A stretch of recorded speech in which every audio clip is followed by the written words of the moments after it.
အမျိုးတို့ရေကျွန်တော်အခုရှိုးဝက်တတိရှိတယ်ဆိုတော့ရှေးဟောင်းလှိုင်ကုန်ရှေ့ကိုရောက်နေတာပါဗျာကျွန်တော်နဲ့အတူလှိုင်ကူတွေကိုတတိရှာလိုက်ခဲ့ကြပါအောင်ဗျာအန်အိုးစရာကောင်းလိုက်တာဗျာနိုင်ငံမှာရာမဆက်တော်တွေကဇက်ဝင်ကန်းတွေကိုပန်းချီဆွဲထားတယ်ဗျာဒီလှိုင်ကူကတကယ်စိတ်ဝင်စားစရာကောင်းတာပဲအမျိုးတို့ရေ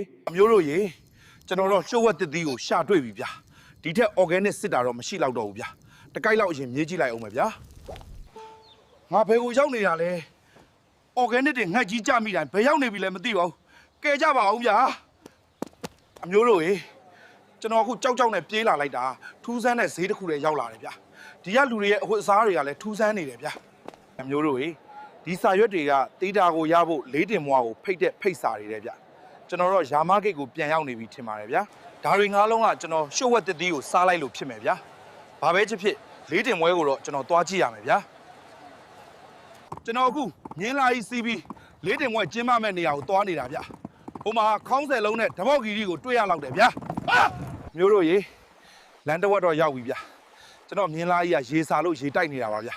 ဟိုရောက်ရင်တော့ organic တွေစားရကောင်းပါရဲ့ဗျာ